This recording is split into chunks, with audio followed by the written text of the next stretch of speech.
So this is Thingiverse, thingy with two eyes, not a Y in there.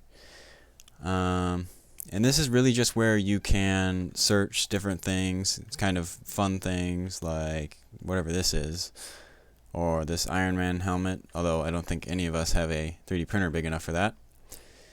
And really any other thing, a rain collector, if that's what you want to make.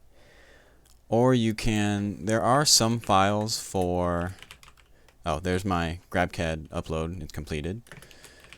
There are some files for FTC parts, like FTC tank tread sprockets.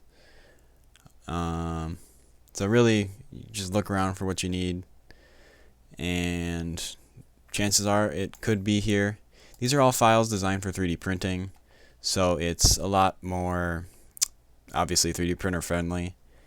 But like GrabCAD has all those different models, which a lot of which you can't print, whereas this one, it's models you can print if your printer is big enough.